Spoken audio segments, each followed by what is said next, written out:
Salut Laurent, Salut Frédéric. tu vas bien?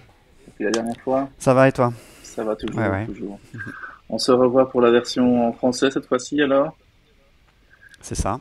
Parfait, bah, je te propose, comme la version anglaise, on va se présenter. Je vais peut-être commencer et puis après on présentera un petit peu nos sociétés respectives. C'est bon pour toi? C'est parti. C'est parti, cool.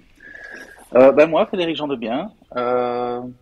Mon expérience, ça fait 12 ans que je suis dans l'IT. J'ai commencé dans le milieu bancaire, Java développeur. Puis je suis devenu tech lead et puis j'ai fait quelques sociétés pour me spécialiser dans l'OSGI. Donc j'ai commencé en OSGI qui est une partie du Java assez extrêmement modulaire. Et j'ai voulu approfondir, donc j'ai changé de société pour vraiment aller beaucoup plus loin dans l'OSGI. Et puis je me suis retrouvé dans l'intégration, à faire du camel et de l'OSGI. Ça m'a beaucoup plu. Je suis resté là pendant quelques années. Et puis très vite, bah, je me suis réorienté dans l'architecture microservices et particulièrement la CQRS Event Sourcing parce que le DDD m'intéressait beaucoup depuis des années. Donc ça fait au moins 7-8 ans que je m'intéresse au DDD et particulièrement à l'implémentation CQRS et Event Sourcing. Donc voilà.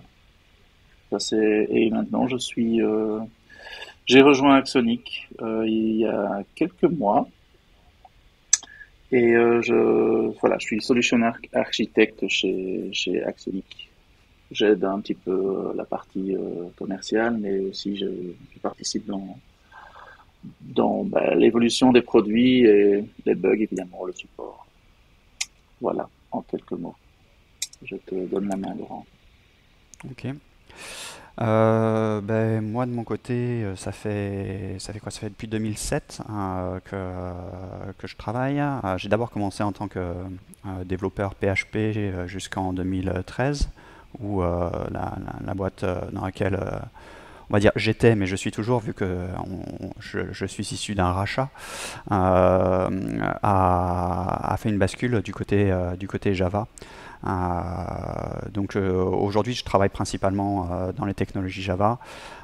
Depuis 2011 sur des applications orientées sur le marketing. Et depuis 2017 avec des technologies event sourcing, CQRS, DDD, etc. De manière générale, j'aime bien tout ce qui est gestion de l'architecture, assurer la qualité et la performance, etc. du code. J'aime bien me considérer comme, il y a ce terme là que j'ai découvert qui s'appelle holistic engineer, parce que c'est vraiment la vision que j'ai d'avoir l'ensemble du système et pas que la partie technique, aussi la partie business. Voilà. Et donc aujourd'hui, J'aime je bien ce travaille terme. chez Locala en tant que senior lead engineer. Voilà. Ok, parfait. Et avec Axon, donc depuis 2020, depuis, depuis 2020, ouais. Ça fait déjà 2 ans, justement, on va en parler. Ça fait déjà 2 ans, ouais. Donc, je vais présenter un petit peu qui est Axonic, parce que c'est important de comprendre. Axonic, c'est une boîte néerlandaise qui a été fondée en 2017. Et le but est en fait d'aider à implémenter simplement le DDD, le CQRS et l'event sourcing. Donc c'est vraiment, elle se focalise sur cette architecture, sur ces pratiques. Comment ça a commencé? Ben, Alain Arbeuys, notre CTO, a créé un framework il y a 12-13 ans déjà, donc ça date. Et c'est seulement récemment qu'il a voulu en faire une société, quoi. Le framework, qu'est-ce qu'il faisait? Ben, il implémentait en gros les abstractions nécessaires pour faire du CQRS et de l'event sourcing. Donc, à savoir le command bus, le query bus, l'event store, l'aggregate store, parce que l'aggregate store, soit tu es en snapshot, soit tu es en event source. On en parlera après. Et donc, tout ça était abstrait, parfois implémenté, parce qu'il y a des concepts qu'on peut implémenter en ayant les abstractions des composants. Et ça marchait très très bien. Donc, il a décidé de faire une société. Et quelques années plus tard, on a décidé de faire en fait un serveur, donc vraiment un all-in-one, on va dire une solution all-in-one qui implémente tous les composants. Comme ça, on n'a plus besoin de s'embêter à configurer tous les composants à la main, prendre, je sais pas moi, la commande bus avec du Rabbit, l'event bus aussi, l'event store avec du Postgres par exemple. On a décidé de vraiment reprendre tout ça en main, de créer un serveur. Comme ça, l'implémentation en était encore plus simple et l'intégration encore plus simple. Voilà. On a bien sûr une offre cloud maintenant, donc qui est typiquement le serveur dans le cloud, euh, géré pour nous, enfin pour vous, les clients. Et, euh, et on a aussi un module GDPR, parce que bon, en event sourcing, faire du GDPR, c'est pas si simple que ça, si on ne sait pas du tout comment faire. Donc voilà, on a aussi un module qui permet de faire ça facilement. Voilà un peu qui est Axonic. Alors, Laurent, présente-nous qui est Locala, anciennement Success for Anciennement Mobile. S4M, ouais, Voilà. Success for Mobile. Ouais. Ouais, on a rebrand en mars 2022, là, donc c'est relativement récent. Locala aujourd'hui se focus vraiment sur le fait de fournir un service qui va permettre d'amener les gens en magasin et de fournir on va dire des insights à forte valeur ajoutée aux clients sur leur magasin, justement, leur marché, leurs compétiteurs. Euh, et moi, je travaille là au sein de l'équipe produit. Et d'ailleurs, on vient juste de lancer notre nouveau produit en production, euh, donc basé sur les technologies event sourcing, etc. Donc, ça veut Donc dire voilà, pour que, faire. voilà, donc ton architecture actuelle, si je comprends bien, tu es déjà en... Est-ce que tu peux nous en parler? Ça, je ne spoil pas. Celle d'aujourd'hui, Celle là, d'aujourd'hui. actuellement, ouais, actuellement, on a défini plusieurs sous-domaines et qui s'axent, on va dire, autour de 3 applicatifs pour le moment, dont certains qui sont multimodulaires, hein. Le dernier est multimodulaire, on en parlera peut-être un peu plus Ouais. tout à l'heure, qui sont donc basés sur de l'event sourcing. Donc tout notre back-end produit est géré par l'event sourcing et s'interconnecte avec potentiellement des tiers. Après, on a un front-end qui interagit aussi avec tout ça de manière réactive, Ok. pour faire simple. Donc, qui dit event sourcing dit CQRS. Voilà, dit Donc, j'imagine. CQRS, dit approche DDD, on se base sur Axon, donc on utilise Axon Framework pour le développement de la partie applicative avec du Spring Boot. Pour la partie serveur, on a Axon Server. Autour de ça, on a quelques bases de données pour gérer la projection, les projections que l'on fait. On parlera peut-être de ce que c'est que les projections après. Ah ouais. Et on utilise notamment du PostgreSQL là pour pouvoir présenter les choses. Ok. Donc, event sourcing dit CQRS, on a dit, qui dit DDD. Est-ce que tu peux Mhm. nous parler un peu de ces 3 termes pour les gens qui ne comprennent pas? Imagine que je suis complètement nouveau. Mais là, vraiment, en très court, c'est quoi le DDD pour Ouais. toi? Le DDD, donc ça veut dire déjà Domain Driven Design. C'est vraiment, de mon point de vue, c'est le fait de construire les choses centrées autour de cette notion de domaine. La notion de domaine étant quelque chose de particulier avec une responsabilité prédéfinie, un cadre prédéfini et qui va correspondre à vraiment une notion business. C'est-à-dire que dans le DDD, pour moi, il y a cette notion d'ubiquitous language où on va avoir le même langage, grosso modo, qu'on soit côté business, donc en train de parler avec un client ou en train de développer le code. Et c'est quelque chose qui est très très important pour la compréhension globale du domaine et surtout savoir après dire ce truc-là se rattache à telle responsabilité. Ouais. Donc pour moi, autour du DDD, il y a vraiment cette notion il y a un sujet, donc un domaine, et une responsabilité qui est liée à ce domaine, et on construit autour de ça, avec une certaine terminologie. J'aime beaucoup ton explication. Moi, j'aime bien aussi parler en termes de valeur, parce que ça apporte, par exemple, si quelqu'un nous écoute et qui nous dit, OK, très bien, mais qu'est-ce que ça apporte d'utiliser le DDD? Ce que j'aime bien dans le DDD, c'est que, comme tu l'as dit, il y a l'ubiquitous language. C'est plus clair. Entre le business et les développeurs, on ne parle pas 42 langages différents, c'est le même langage. Donc ça, déjà, au niveau clarté, c'est super. Mais le DDD nous pose un canevas. Moi, c'est mon avis, hein, nous pose un canevas qui permet de rendre l'application que l'on veut construire plus maintenable et plus facilement extensible. Ça, c'est mon point Parce de que ça vue. va te forcer à découpler au final les choses, parce que vu Exactement. que tu associes une responsabilité à la chose, quand tu vas créer quelque chose, tu le mets dans cette responsabilité, tu fais en sorte que ça ne déborde pas sur les Exactement. autres domaines. Et Donc, en ça, c'est fait, très très important. Ouais. de ton explication, moi, j'en découle voilà, l'extensibilité et la maintenabilité de l'application, en fait. Mm. Et ça, effectivement, sont des termes très intéressants et très importants pour les gens qui ne savent pas ce que c'est le DDD. Alors maintenant, le DDD, bon, bah, il y a plusieurs implémentations possibles. On peut faire du DDD en mode repo, ça va fonctionner. Mais ce qui nous intéresse ici, c'est vraiment de se focaliser sur le CQRS et l'event sourcing. Donc on va en parler Ouais. justement. Même chose, Ok. même exercice. Je ne connais absolument pas le CQRS. Explique-moi ce que c'est. Déjà pour parler des deux un peu ensemble, Ouais, CQRS et Event Sourcing, pour moi, alors il y en a un qui peut aller sans l'autre. On peut faire du CQRS sans forcément faire de l'Event Sourcing. Par contre, à partir du moment où on va faire de l'Event Sourcing, on est un peu obligé de faire du CQRS. exactement. Ouais. Alors, pour expliquer rapidement ce que c'est que le CQRS, déjà ça veut dire Command Query Responsibility Segregation. Alors je sais que chez Axon, vous aimez utiliser Separation. Oui, C'est pas le terme officiel, mais c'est ce qu'on m'a dit. On aime bien utiliser separation. Là, mais voilà, parce que bon, ça veut dire la même chose. Ça Hein. vient du CQS, qui était le premier pattern utilisé plutôt dans le D'accord. code, et CQRS plutôt dans l'architecture. C'est un terme qui a été inventé par Greg Young, si je ne me trompe pas. J'ai pas envie de dire des bêtises. Et effectivement, lui, il a utilisé segregation. Mais quelque Hmm. part, separation, segregation, c'est un peu la même chose. Mais effectivement, moi, j'utilise le terme segregation et pas separation. Je suis Ouais, assez solide aussi sur ça. voilà. Et donc, oui, comme le dit, comme le disent les termes anglais, hein, c'est la séparation de la partie commande et de la partie query. La partie commande étant tout ce qui va être mutation de ton état, la partie query étant ce que tu vas récupérer.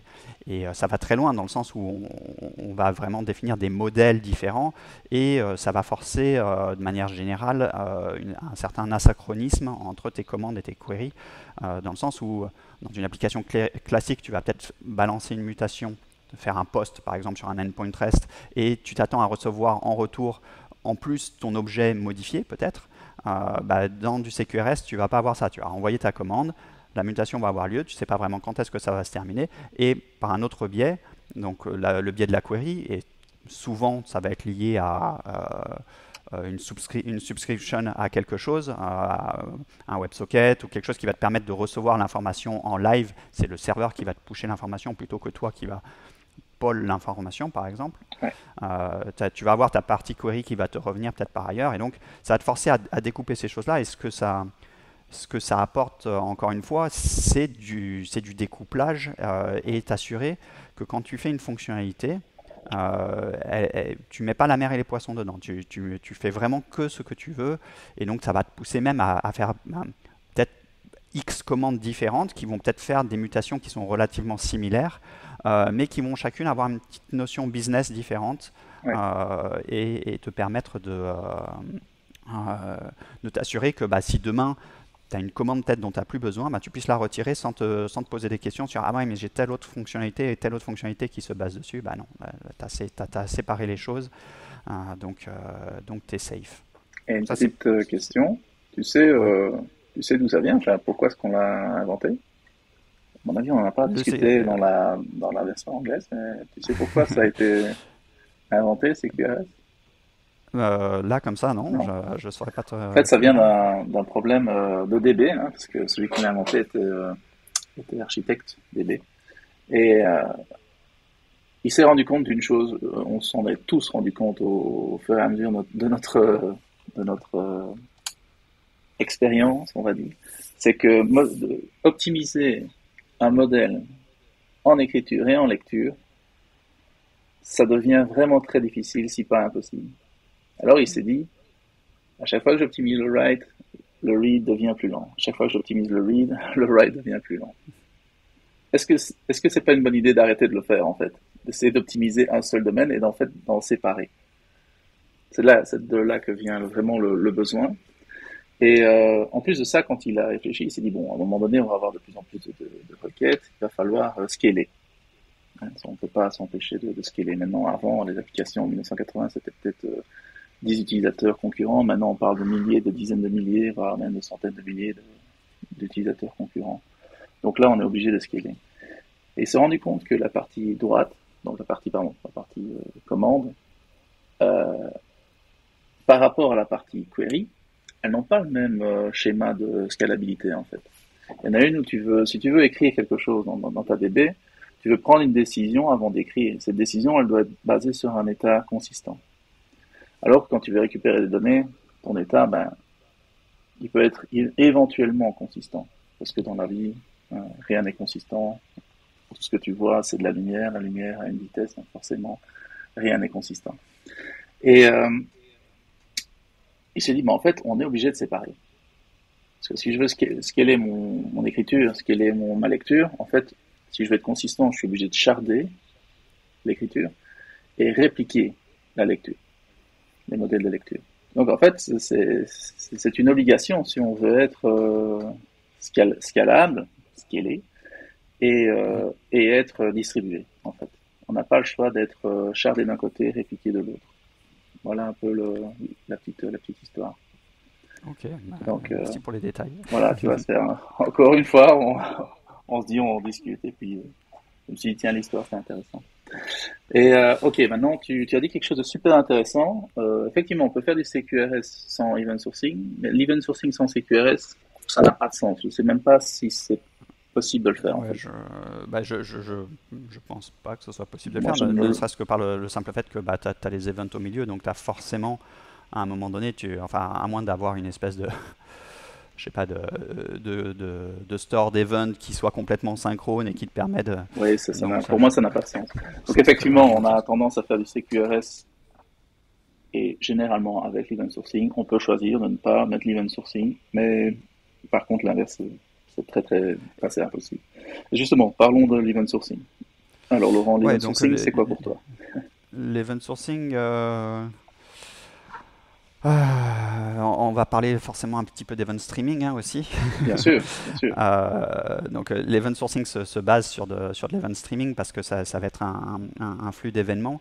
Le principe technique de ça, c'est que contrairement à une base de données classique où on va exposer systématiquement un dernier état de la donnée, dans l'event sourcing, ce qu'on va enregistrer comme source de vérité, ça va être l'intégralité des événements, donc l'intégralité des mutations. Donc on n'aura jamais une information complète dans un événement d'un objet. On va juste savoir, il y a un événement qui s'est produit et après, à partir de ces événements, on n'est pas obligé, on peut reconstituer des entités si on veut. Mais ces entités n'ont pas vraiment d'existence dans l'événement lui-même. On sait juste que l'événement est rattaché potentiellement à une de ces entités, d'ailleurs qu'on appelle agrégat quand on fait de l'event sourcing.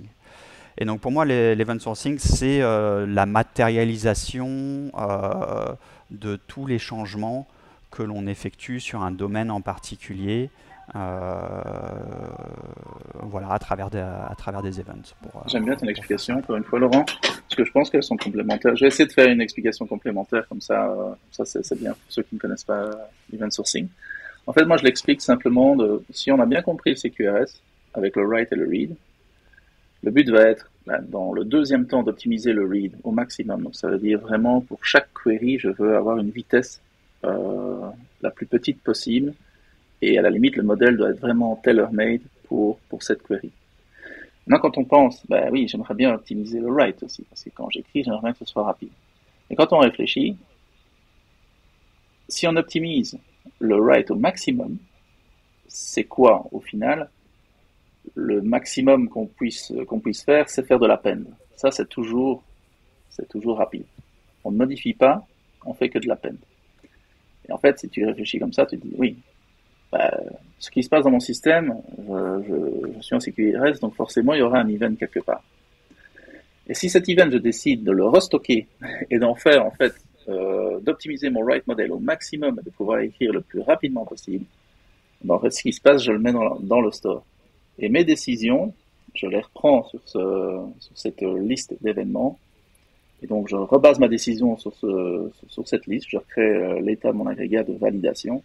Ma décision positive, négative, hop, et je réécris. Donc en fait, moi j'aime bien expliquer l'event sourcing, ça vient de l'optimisation du write model en fait. Quand on optimise au maximum, on va juste faire de la peine, simplement. C'est un peu complémentaire. Alors effectivement, ce qui est génial avec l'event sourcing, c'est que on a l'histoire dans le store. Et on peut Et faire tu peux réagir quand tu veux et- à cet historique. exactement. Et C'est notamment, tu en parlais un petit peu là, hein, mais tu as cette notion d'effet de bord que l'on va pouvoir gérer, qui va être que, vu que tu as écrit les événements à l'unité, bah, tu peux à n'importe quel moment lire ce flux d'événements-là et réagir comme tu veux à ces événements. Tu peux même reprendre depuis le début ta liste d'événements et faire quelque chose de nouveau. C'est ce qui est un gros avantage parce que dans une application classique, on se retrouve avec peut-être une base de données donc qui a toujours ton dernier état. Alors à moins que tu aies fait du time travel et que tu aies enregistré bien évidemment encore une fois toutes tes mutations, donc entre guillemets reproduit de l'event sourcing dans une base de données relationnelle, ce qui est faisable. mais Enfin coûteux, c'est pas vraiment ça, mais coûteux. mais coûteux. Voilà. Tu te retrouves toujours avec un snapshot. Et si à un moment donné, tu as un besoin de dire, mais en fait, j'aurais bien aimé construire, je sais pas, un historique d'auditabilité de mes campagnes pour pouvoir savoir systématiquement qui c'est qui a fait ces modifications, bah là, tu as juste ton dernier état. Tu sais peut-être que telle personne avait fait telle chose. Si tu n'y avais pas pensé dès le début à ce truc-là, bah, t'es marron. Alors que là, si tu as un flux d'événements, bah, tu peux toujours reprendre ton flux d'événements, le relire et dire, bah, c'est facile de recréer un état d'auditabilité sur ça parce que j'ai mon flux d'événements et je peux faire ce que je veux. Et même si tu veux te dire à un moment donné, je sais pas, j'ai telle chose, quand ça se produisait, j'aimerais déclencher tel effet de bord, bah, plutôt que d'avoir regardé un état final et de dire, bon, bah, peut-être que ça a eu lieu dans le passé, mais dans ce cas-là, je vais ignorer le passé parce que je veux regarder juste mon dernier état. Là, tu peux regarder dans ton passé, tu peux dire, ok, bah, en fait, cet effet de bord-là, je vais pouvoir le déclencher même pour des choses qui se sont passées dans le passé parce que j'ai tout mon historique, j'ai tout ce que je sais faire, etc. Donc on peut reconstruire les choses à l'infinité et ça c'est extrêmement confortable quand on fait du développement. Exactement. Et encore une fois, avoir une vue corrompue, ça arrive. Moi, Oui. j'ai eu un exemple dans les banques. On faisait tous les calculs à 2 décimales. On s'est rendu compte qu'il fallait le faire à 4. Imagine si on avait eu que, heureusement, dans la banque, on était event sourcé. Imagine, on n'aurait pas été event sourcé. On ne sait pas reconstruire l'État. Ah, C'est ouais, juste ouais. impossible. Et oui. Et par contre, ce qui est génial aussi, c'est oui, comme tu l'as dit, tu veux créer une nouvelle vue auquel tu n'avais pas pensé. Ben, pas de souci. Tu recommences le flux depuis le départ et ta nouvelle vue que tu as imaginée bien après va être en fait fidée au fil de l'eau.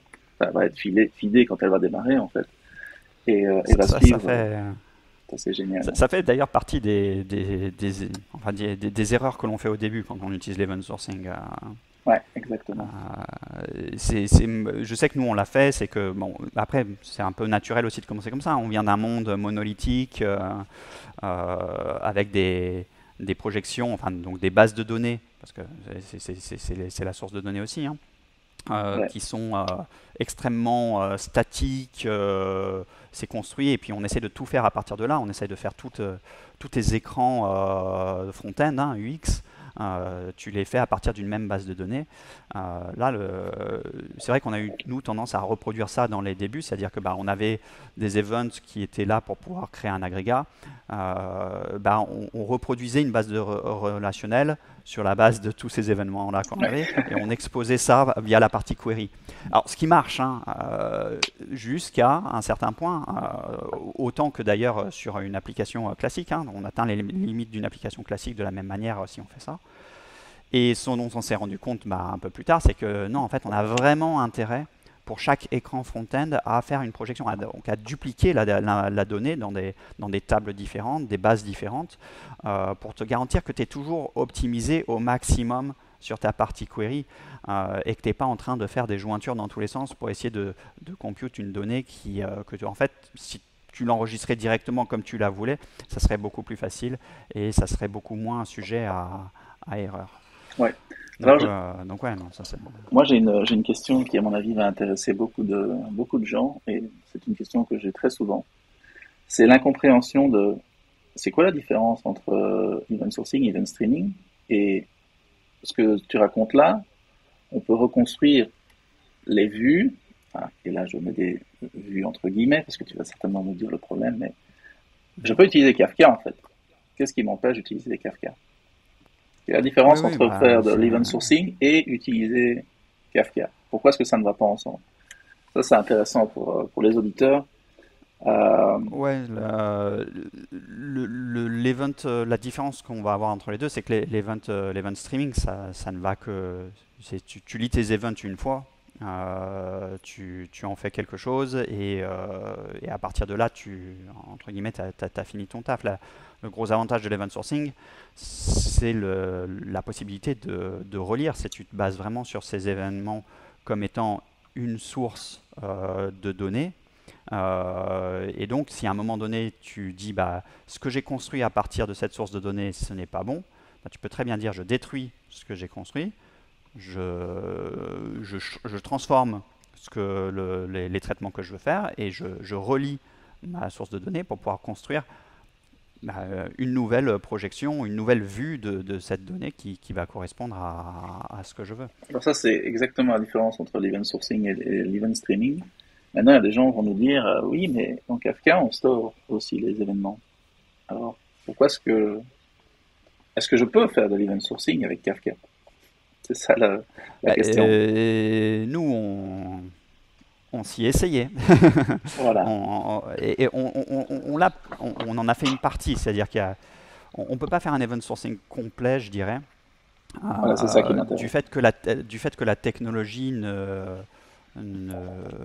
ne va pas tout permettre, contrairement à bah, un event bus fourni directement par l'Axon Server qui va nous permettre de faire du rejeu facilement. Un event store, tu veux dire, à mon avis. Oui, Oui, oui, l'event oui, store, tu veux l'Event dire. Store, Ouais, pardon, excuse-moi, oui, pas de souci. pas l'Event Bus, qui va nous permettre de faire du rejeu beaucoup plus facilement, Oui, de effectivement. retraiter l'information, etc. Parce que beaucoup de gens ne voient pas dans l'event sourcing. Et d'ailleurs, quand tu relis la documentation de Kafka, je ne sais pas pourquoi ils en parlent, mais c'est qu'effectivement, ils considèrent que l'event sourcing est pouvoir reconstruire des vues. Effectivement, c'est une des parties de l'event sourcing, mais aussi l'event sourcing, c'est pouvoir prendre une décision sur ce qui s'est passé dans le système.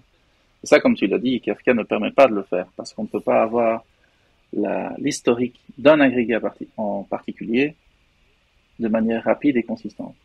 On ne peut pas. Parce que Kafka ne permet pas Voilà. enfin, Kafka est vraiment juste on va dire un tunnel, C'est du un streaming moteur de stocké, quoi. stockage, C'est du c'est du streaming streaming stocké. stocké. Voilà, exactement. Après, si je peux te retourner une question, Oui, bien dans ce sûr. cas-là, qu'est-ce qui t'empêche de dire bah, je veux construire un système event sourcé basé sur du Kafka pour véhiculer mes events? Tu veux dire avoir ton store qui place les événements dans Kafka pour communiquer vers l'extérieur. C'est ça que C'est tu ça. veux dire. Ben ça, moi, je trouve ça, en fait, justement, c'est la complémentarité entre un vrai event store et de l'event streaming. Kafka, le point fort de Kafka, restons honnêtes, c'est sa rapidité. De un, c'est extrêmement rapide parce que justement son design fait en sorte qu'il est plus rapide que ses concurrents. Et le fait que beaucoup de produits l'intègrent. Tu regardes des produits d'analyse ou de business intelligence ou de statistiques ou peu importe, sont quasi tous s'interconnectent avec Kafka par défaut. Donc ça reste vraiment intéressant. Donc il faut bien comprendre entre les produits Axonic, et on va en parler après, et Kafka, c'est que c'est pas une compétition. Nous, on est vraiment un broker de messages, oui, mais orienté CQRS, et en plus de ça, un event store. Et Kafka n'est pas un event store. C'est du logging, ce n'est pas du store. Oui, Et ça, tout à fait. les gens ne le comprennent pas souvent. Et je vois des vidéos présentant Kafka comme un store, et à chaque fois, je me dis, mais non. Comment je fais pour prendre une décision sur un agrégat? Ben, je ne le fais pas, en fait, parce que je peux pas. Donc ça, c'était une grosse différence qui était intéressante pour ceux qui nous écoutent. Et, euh, et moi, j'aime bien aussi discuter des valeurs. Imaginons, je sais pas, moi, je suis CTO et je ne comprends pas tous ces termes techniques ou je suis un CTO super technique, mais j'ai envie de convaincre mon CEO que le CQRS et l'event sourcing ont certaines valeurs. Et pour toi, ce serait quoi ces valeurs dans une société? Qu'est-ce que ça nous apporte, en fait? Bah, pour moi, d'ailleurs, c'est les raisons pour lesquelles on est parti sur ça, hein. À un moment donné, on a fait le constat que on était habitué à créer, comme je disais, des applications relativement monolithiques, hein, des grosses applications avec un gros back-end, une grosse base de données, tout ça. Et on remarquait qu'en 3 à 5 ans, de manière générale, tous ces applicatifs-là, on perd grandement en termes de maintenabilité. Enfin, ça devient de plus en plus coûteux à maintenir parce que ça grossit et si ça n'a pas été réfléchi dès le début comme étant vraiment, vraiment découplé, ça devient très vite une usine à gaz, comme on dit. Ouais. Euh, L'avantage pour moi vraiment de l'event sourcing, du CQRS, du DDD, c'est qu'en fait, par design, tu t'es poussé à découper les choses, à découpler les choses. Alors bien évidemment, hein, il y a un changement d'état d'esprit qu'il faut faire hein, quand on Ouais. passe sur ce genre de technologie. Et c'est pas facile. Moi, c'est seulement après 2 ans d'utilisation intensive du framework Axon et donc de l'event sourcing, etc., que ça y est, je me sens complètement à l'aise avec. Alors bien évidemment, hein, on devient fluent beaucoup plus tôt que ça, mais que je suis complètement à l'aise et que je comprends vraiment toutes les notions. C'est seulement après ce temps-là. Ouais. Et donc pour moi vraiment, ce qui nous a mené d'ailleurs à la base en 2017, hein, quand on est parti sur de l'event sourcing sans Axon, on l'a fait nous avec nos petites mimines, donc de l'event sourcing entre guillemets, hein, parce que basé sur des applications Java et du Kafka pour pouvoir justement sourcer les events et créer des agrégats en utilisant les K-tables. Euh, on, on a vraiment pris cette décision parce qu'on avait un besoin de scalabilité, on avait un besoin de maintenabilité, on avait un besoin d'évolutivité aussi sur le long terme. Et ça, je pense d'ailleurs, c'est le plus important, cette notion d'évolutivité, c'est de pouvoir dire, tu construis quelque chose, tu le construis pour qu'il puisse être détruit et qu'il puisse être remplacé facilement. Et ça, l'event sourcing, ça nous le permet très facilement, vu qu'on va créer des petites applications, des petits bouts d'applications qui vont être avec une responsabilité très spécifique, vont se connecter peut-être à un certain nombre d'events qui vont les intéresser. Et demain, si on n'a plus besoin de ça, on peut le jeter à la poubelle. Si on a besoin de créer une nouvelle version, on peut très bien avoir cette version-là qui tourne, on crée une nouvelle version qui va elle-même lire ses events et faire ce qu'elle veut de son côté. Et quand on veut décider de basculer l'un à l'autre, ça nous donnait énormément de souplesse sur ça. Donc ouais, la scalabilité, l'évolutivité, la maintenabilité, La code to be, je l'auditabilité pense. aussi, Ouais. Je pense. c'est très important. Effectivement, quand on regarde, donc, si on regarde par exemple le manifeste réactif, tout en bas, il y a message driven. Et ça, c'est super important. C'est pour ça qu'on vient mettre le CQRS. Et en mettant CQRS, en fait, on se rend compte qu'on a les deux parties en plus, élastique et résilient. Pourquoi élastique? Bah, comme on l'a dit, c'est comme tous les deux modèles sont séparés, ils peuvent scaler de manière cohérente. C'est-à-dire l'un va charder, l'un va répliquer. Ça, c'est la partie élastique. La partie résilience, ben, comme ils sont séparés, ils sont résilients. S'il y en a un qui casse, ça ne veut pas dire que tout mon système crache. Quand une grosse DB, on est tous basés sur une grosse DB, euh, on a perdu un morceau de la DB, il y a un gros morceau du système qui crache, pas tout le système. Là, en séparant tous les modèles, on a vraiment un petit modèle crash, ben ok, on a une petite partie du modèle qui a craché. Et si c'est de l'écriture, ben on a la réplication qui fait qu'en fait on ne verra sans doute rien.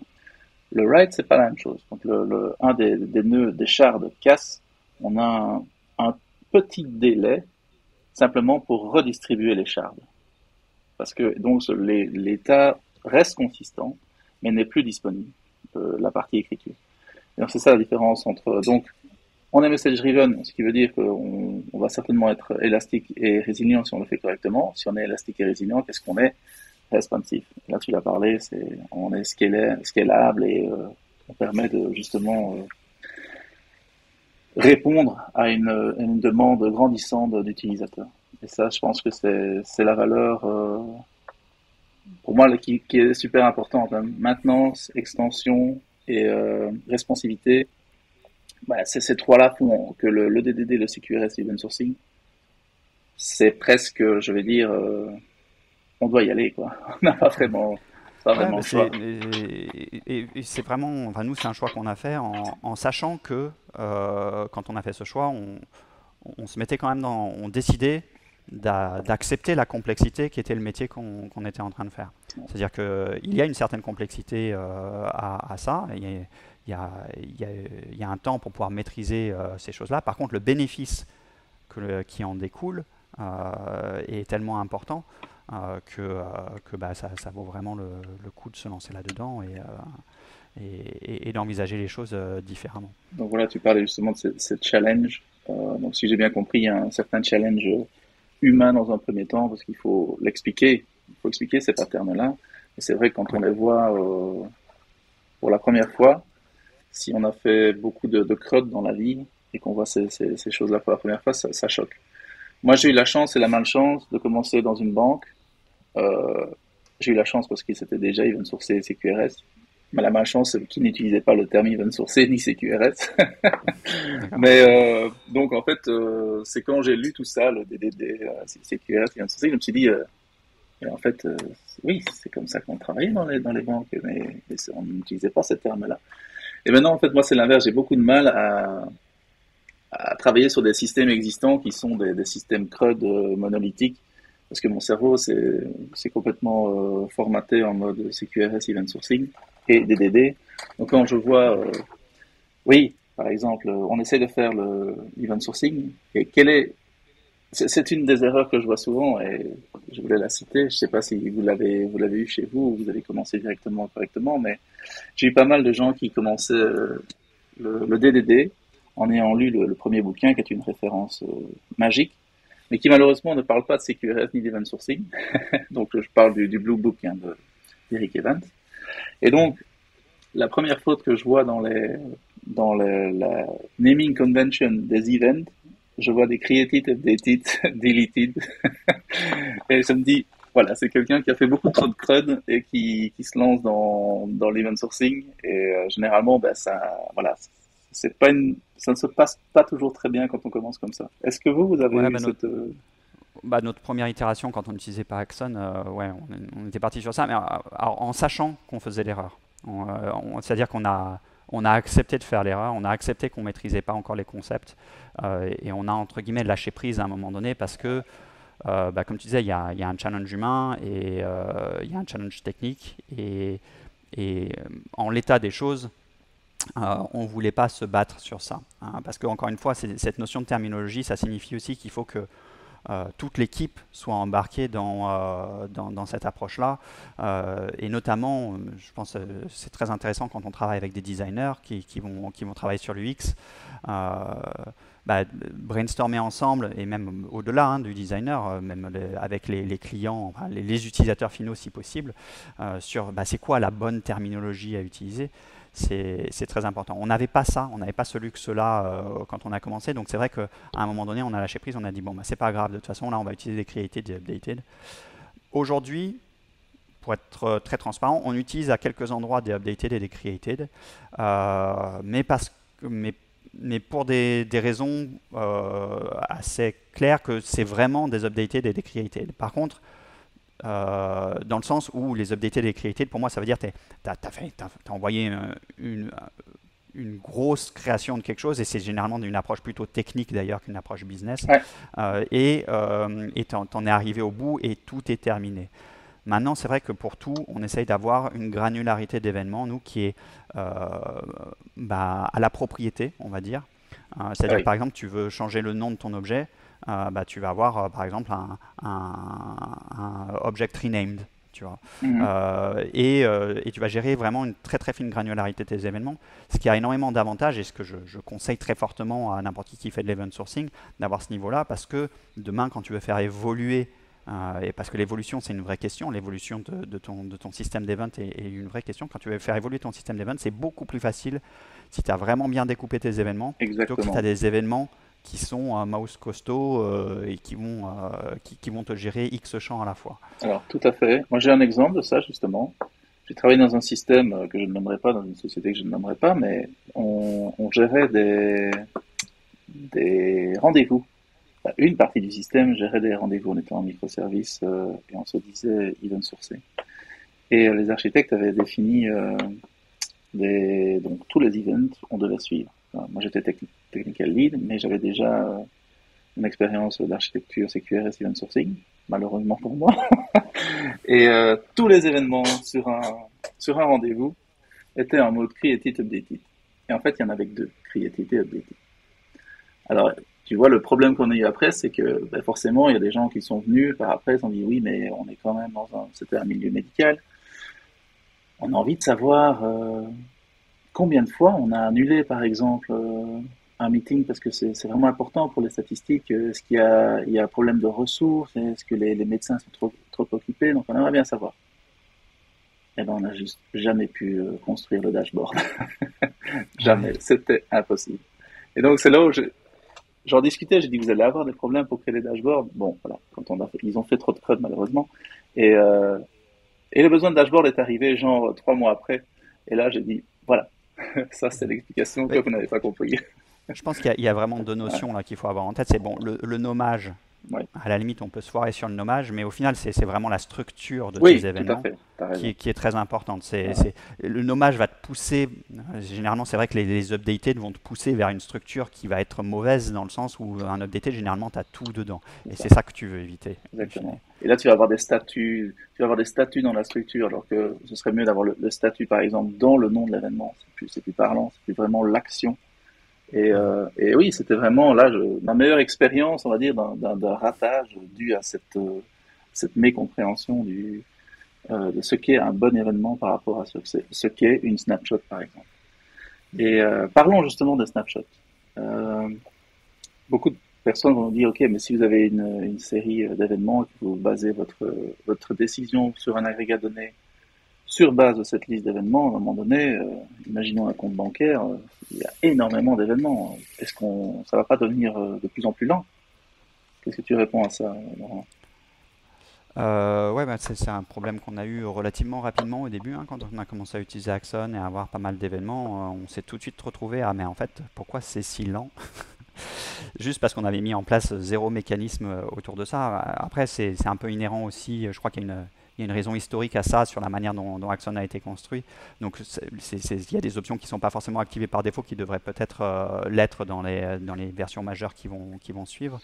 Mais typiquement, on avait un problème, c'est que systématiquement, quand on envoie une commande, ce que le système fait, c'est qu'il va reconstruire l'agrégat à partir de l'intégralité des événements qui C'est ont eu ça. lieu déjà sur cet agrégat. Donc ça relie l'intégralité de l'historique, hein, c'est le principe de l'event sourcing, Ouais, pour reconstruire cet agrégat. Et c'est ce qui va nous permettre après de traiter l'information avec un état en mémoire avec lequel on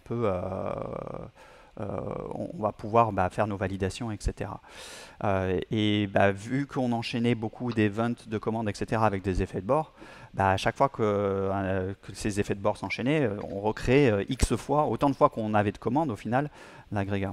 Donc ce qu'on a mis en place à ce moment-là, il y a deux choses qui ont été mises en place à ce moment-là. alors, si on parle de deux Il y a choses, mais il y a la chose vraiment qui est liée avec l'event sourcing, qui est hors Axon, et peut-être parler alors d'une solution Axon, comme ça on a les deux pans. Donc, la solution le, vraiment non liée à Axon, que n'importe quel système event sourcé devrait mettre en place, en fait. devrait mettre en place oui, le système de snapshotting pour C'est pouvoir ça. reprendre à partir d'un moment donné, on va dire, dans le temps. Alors, expliquons justement Euh, pour ceux qui écoutent, c'est quoi une snapshot? Ben, Bah, ça va être le moment où tu vas décider de faire des snapshots, on va dire, de manière régulière, et ça va être une agrégation de tes événements avec un état défini qui dit, bah voilà, j'ai lu tous ces événements jusqu'ici, et donc là, je fais un snapshot de mon agrégat. Et ce snapshot-là, je vais le sauvegarder, ce qui fait que la prochaine fois qu'un événement va passer, plutôt que de relire l'intégralité qu'une de commande. ton historique d'événements, Qu'une commande va passer. la prochaine fois qu'une commande Oui, va passer, plutôt que de relire l'intégralité de ton historique d'événements, tu vas relire le dernier snapshot que tu as en date et tu vas appliquer seulement les événements qu'il y a après. exactement. Ce qui va te permettre d'accélérer, on va dire, ton traitement. Petit exemple avec les comptes, pour ceux qui... bon, tout le monde a un compte. Les événements, si on simplifie vraiment au maximum, c'est on dépose de l'argent, on retire de l'argent, on dépose, on retire, on retire, on dépose. Un snapshot, c'est simplement la balance, en fait. À un moment C'est ça. donné, d'ailleurs, on le voit sur les statements bancaires, on le voit, voilà, votre balance à la date d'aujourd'hui est de autant. Et parce que c'est vraiment, c'est une snapshot dans le système, en fait, quelque part. Et voilà. Donc ça, c'est un mécanisme qu'il faut absolument mettre en place quand on a des agrégats susceptibles d'avoir beaucoup d'événements. C'est pas toujours le cas. Quand parfois, quand on sait que c'est pas le cas, c'est pas tout, mais forcément nécessaire d'arriver de faire des snapshots. Par contre, quand on sait que c'est le cas, là, il faut tout de suite le faire, sinon le système va ralentir jusqu'au point de bloquer, en fait. Et alors, tu parlais d'une deuxième solution, peut-être là, une solution Axonic. Ouais, après ça c'est dans cette notion justement de relire les. Alors Axonic, mais on peut le même faire en Oui, dehors, hein, à oui, oui, partir bien du sûr, moment oui, où on a un système event sourcé. c'est vrai. Mais c'est vrai que le snapshotting est rendu très facile par Axon Framework, de même que cet autre système qui est donc le caching. Voilà, c'est ça. Caching. Et le caching, c'est juste de dire, bah en fait. L'état que j'ai en mémoire, le dernier état que j'ai en mémoire de mon agrégat, donc c'est vraiment, ça dépend de ton instance qui est en train de tourner, hein, bien évidemment, bah je le conserve plutôt que de le jeter Systématiquement, quoi. Ouais. régulièrement et reconstruire systématiquement à partir du snapshot et des events qui suivent. Je garde mon dernier état et donc systématiquement, j'applique. Au final, c'est comme avoir un snapshot permanent en mémoire sur lequel tu vas systématiquement appliquer tes nouveaux événements. Et ça, c'est Exactement. rendu extrêmement facile par le système d'agrégat tel qu'Axon nous le fournit parce qu'on gère notre état comme on veut. On met ce que l'on veut dans notre état, hein. D'ailleurs, encore une fois, pour que les gens se disent bien, cet état-là, c'est pas comme une projection où on enregistre quelque chose, entre guillemets, de relativement final. C'est vraiment un état, vu que c'est reconstruit de manière très régulière et que ça dépend de ce système de snapshotting et de ce système de caching, tu peux à tout moment dire, bah, en fait, il y avait une information dans mes événements que je récupérais pas pour mon agrégat parce que je n'en avais pas besoin. Bah, maintenant, j'en ai besoin pour pouvoir faire une validation ou une condition business quelle qu'elle soit. Bah, je la rajoute dans mon agrégat, j'incrémente la révision de mon agrégat et ça invalide ton cache, ça invalide ton snapshot, tu reconstruis à partir de tes premiers événements l'intégralité des choses, ça recommence à créer des snapshots à partir de là. Et puis, tu as ton état mis à jour et entre guillemets, tu n'as rien fait mis à part mettre une annotation dans le code, quoi. Donc, c'est justement là où je voulais en venir. Donc, qu'est-ce que vous utilisez comme produit Axonic chez Locala à Bah, l'heure d'aujourd'hui? Le framework, si j'ai bien compris. ouais, le framework et le serveur en version entreprise. Donc, ça veut dire que vous avez plusieurs nœuds. Voilà, ça veut dire que, bah, oui, de facto, je pense qu'à partir du moment où on veut passer en production et qu'on veut Ouais, pouvoir scale un petit peu, et notamment avoir une petite présence aussi globale, c'est effectivement quelque chose qu'il nous faut. Et la version community du du serveur. serveur est très bien pour pouvoir tester, se faire la main un petit peu sur l'outil, ça rend la chose très accessible. Je pense qu'à partir du moment où on veut aller en production, la version entreprise est Oui, un oui, no-brainer, évidemment. quoi. C'est effectivement. Est-ce que pour toi, le framework, donc si j'ai bien compris, le framework c'est intéressant, tu l'as dit, ça permet de faciliter. Est-ce que tu envisagerais de conseiller de prendre le framework sans le serveur à quelqu'un d'autre? J'aime bien, tu rigoles. Non, non, non, pas du tout. Non, non. Le prendre sans le serveur, ça veut dire prendre à sa charge le fait de reproduire le fonctionnel du serveur Oui, et donc la distribution des événements, la distribution des commandes, des la queries. gestion du système de query, Ouais, enfin tout le système de messaging, le fait de pouvoir gérer plusieurs contextes aussi, hein, parce qu'on a plusieurs applications, donc plusieurs domaines, donc plusieurs contextes. Les contextes, pour tout le monde comprenne ce que c'est l'équivalent de la base de données au sein d'Axon. C'est là-dedans qu'on va stocker euh, les, euh, des événements. les événements. Oui. Donc voilà, et donc effectivement, se dire je prends pas le serveur, je prends que le framework, il y a, il y a- il y a- il y a masse de travail pour pouvoir reconstruire un serveur. Et nous, enfin, la raison pour laquelle, encore une fois, on est parti avec Axon Framework et Axon Server, c'est pour se dire, en fait, nous, ce sur quoi on veut se focus, c'est le business. Voilà. On Je ne veut pense que pas ça, avoir à c'est gérer la technologie, enfin la technicité autour de ça. Alors, tu as forcément une partie technicité il faut comprendre, encore une fois, il faut s'adapter à la chose, donc il y a quand même une montée en compétence là-dessus, il n'y a pas rien à faire, mais par contre, il n'y a pas à coder, coder réellement la ouais, c'est technicité, il y a ça. juste à la comprendre au final. Et ça, c'est un gain, c'est un gain inestimable. Donc, on l'a compris, si j'essaie de résumer. Il y a des challenges qui sont des challenges humains, comprendre les patterns. Mhm. Ça, c'est évident. Quand on n'est pas habitué, c'est très compliqué. Il y a le challenge de comprendre le framework parce que après avoir compris les patterns, il faut comprendre aussi comment fonctionne le framework. Est-ce que ça, Mhm. c'était quelque chose de très compliqué? Non, le framework lui-même de base, vu qu'il s'intègre avec Spring Boot et que c'est complètement un système d'annotation, Ça a été très très facile à prendre en main. J'invite n'importe qui à faire un de vos trainings qui durent 2 heures. Là, les premiers trainings se permettent d'être vraiment hands-on assez rapidement. Et on voit que c'est assez simple, du moins les bases à prendre en main. Je pense que là où ça devient un peu plus compliqué, c'est quand on arrive Le à vouloir fine-tuning, quoi.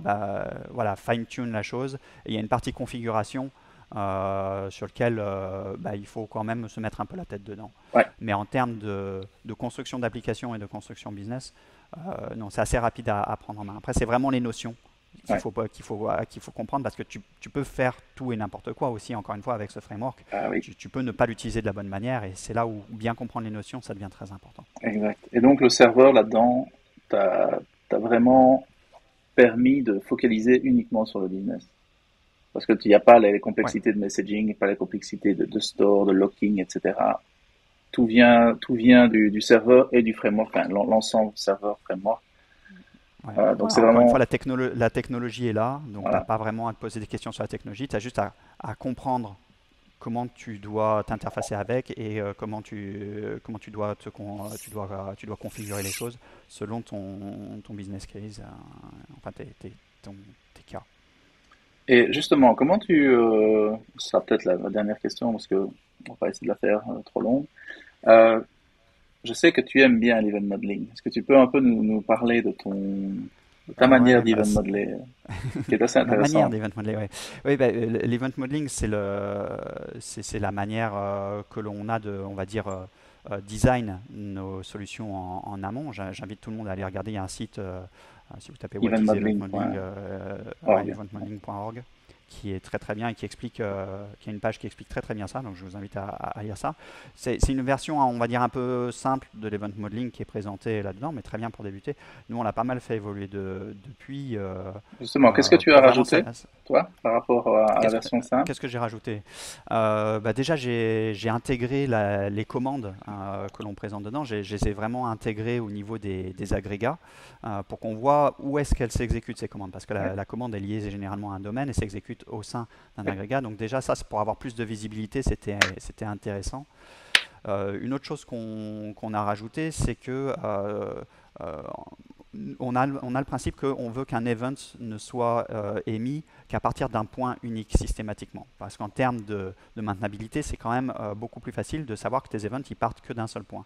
Et donc pour ça, dans l'agrégat, si on a plusieurs commandes qui peuvent nous mener à un même événement, en code Java, ça veut juste dire on appelle une autre méthode.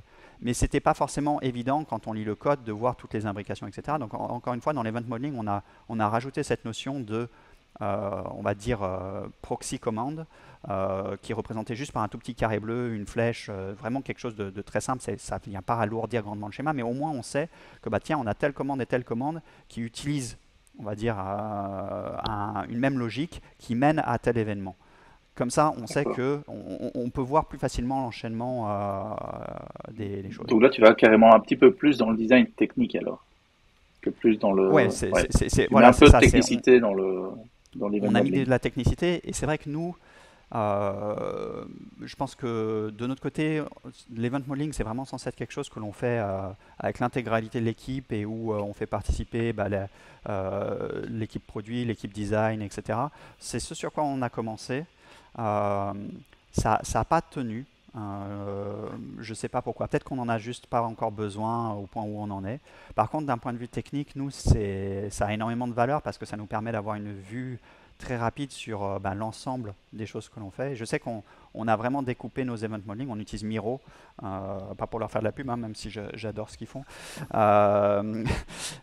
On utilise Miro et ce qui nous permet en fait d'avoir plein de petites frames d'event modeling qu'on va même pouvoir relier les unes avec les autres pour pouvoir avoir vraiment des flows qui sont découplés. Et le gros avantage de ça, c'est que demain, quand on a quelque chose à rajouter, bah, c'est généralement très facile. On n'a pas tout un gigantesque flux à revoir. On va juste travailler sur le flux qui nous intéresse. Et ouais, ça va être très intéressant pour avoir cette vue d'ensemble et pouvoir se dire, OK, voilà comment est-ce qu'on imagine design les choses. Et ensuite, on l'applique sur le code. Et j'ai eu plusieurs exemples récemment d'ailleurs, hein, avec des collègues, des personnes de mon équipe qui ne faisaient pas l'event modeling en amont, qui aimaient à mettre directement les mains dans le code, ben, on voit que systématiquement, on arrive à un moment donné à discuter la chose. En fait, ben non, regarde, ça ne peut pas s'enchaîner comme ça. Et encore une fois, bah, reviens sur les bases, penche-toi sur l'event modeling, on travaille sur l'event modeling et ensuite tu mets les mains dans le code. Et on voit que systématiquement, quand on fait ça, bah, on y gagne énormément. Je pense que là, on a un super conseil, hein, les conseils de Laurent. Genre, Faites de l'event modeling. voilà, faites attention aux patterns, comprenez-les bien en amont. Faites de l'event modeling avant de mettre les mains dans le cambouis, si on peut s'exprimer comme ça. Et prenez le framework avec le serveur, si j'ai Ça. bien compris. Et j'aurais tendance à dire aussi, prenez le framework avec le serveur et prenez-le aussi avec le support Axon. Parce que bah, alors, je crois qu'il y en a une partie qui vient de base avec le serveur, si je ne me trompe pas, en version entreprise. Mais on a un channel Slack. Et je veux dire, la valeur qu'on a tirée de ce channel Slack est juste énorme, parce qu'à chaque fois qu'on rencontrait un problème, ben, on pouvait poser la question là-bas et on avait toujours quelqu'un qui nous répondait dans un temps relativement réduit. Et par relativement réduit, j'entends en dessous de la demi-journée, si c'est pas en dessous de l'heure dans la plupart des cas. Donc toujours on a pu avoir des réponses extrêmement rapides. Et ça nous a grandement aidé, bah, ne serait-ce que pour poser une question. On n'est pas sûr de l'approche qu'on veut prendre, bah, on pose la question, on a quelqu'un soit qui nous confirme l'approche ou pas. Et s'il y a besoin d'aller plus loin, bah, on peut décrocher un meet, on peut échanger, on peut présenter les choses. Bah, ça nous a apporté énormément pour pouvoir. Ça, c'est un super message. Merci, Laurent. D'ailleurs, moi qui suis à l'intérieur, je peux te dire que par rapport à d'autres sociétés, alors, je sais comment certaines sociétés sont structurées, mais nous, on n'a pas de première ligne, deuxième ligne, troisième ligne. En fait, le support est direct. Tu as accès aux experts qui créent les produits, Ouais, en fait. Donc, il n'y a tout à pas fait. Ouais, de quelqu'un qui ne comprend rien de ce que tu demandes et qui va ouais, ouais, déléguer à une série d'échelles, etc., à une chaîne infinie. Non, là, directement dans le support, on et- fait des rondes et ce sont des experts vraiment qui savent absolument, enfin, je vais pas dire j'ai parfaitement, Allard mais qui s'est penché sur mes voilà, problèmes, hein. Donc voilà, c'est le CEO qui est sur le CTO, channel aussi CTO, et ouais. CTO qui est sur le channel aussi et qui se penche lui-même parfois sur les problèmes et qui va faire des réponses qui sont d'ailleurs toujours au poil. J'adore quand il me répond parce que voilà, c'est toujours synthétique et très clair. Donc ouais, non, non, c'est vraiment, on a accès à la crème de la crème à travers ça. Donc c'est vraiment très bien. Super pour le message, merci Laurent. Bah écoute, je pense qu'on a un super contenu, on a pas mal de réponses à certains patterns, pas mal de conseils. Je trouve ça super intéressant. Je pense on va un peu faire le wrap-up là. Ouais.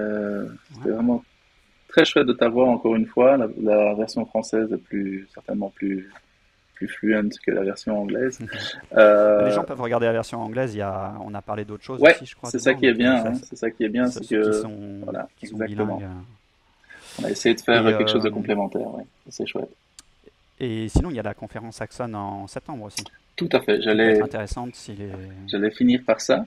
Alors, je mets un petit point. On a pour les francophones et particulièrement ceux qui vivent à Paris ou pas très loin, on a un petit meet-up. C'est moi qui serai le speaker chez Devoteam en fait, le 28 juin, si je ne me trompe pas. N'hésitez pas à participer. Et effectivement, il y a une conférence Axon en septembre. Allez voir sur Axonic le site. Au niveau événements, vous verrez la conférence. Et là, ça va être vraiment du lourd. Beaucoup de belles choses. Notamment toi, Laurent, non? Parce que tu ne seras pas présent. Ouais, ouais, ouais, je vais Voilà. présenter typiquement tout le chemin qu'on a fait là, qu'on a parcouru depuis 2017. Je vais présenter un petit peu tout ce qu'on a fait, pourquoi est-ce Cool. qu'on l'a fait comme ça, et Ça, les ça va être bien. challenges. Ça va reprendre une partie de ce qu'on a dit aujourd'hui, mais rentrer un peu plus dans le détail peut-être sur certains points. Super. Bah, écoute, Laurent, je te remercie beaucoup pour Merci à cette toi. petite vidéo et j'espère qu'on se verra bientôt. N'hésite pas à passer Ouais. à Paris en juin si tu es pas très loin. Ouais, on va voir, mais je vais essayer de remonter un peu plus souvent sur Paris là. C'était sympa. La dernière fois, je suis monté sur Paris pour accueillir une nouvelle personne. La prochaine fois, je passe vous voir. Cool, super. Merci Laurent. À la prochaine. Salut, hein. Ciao.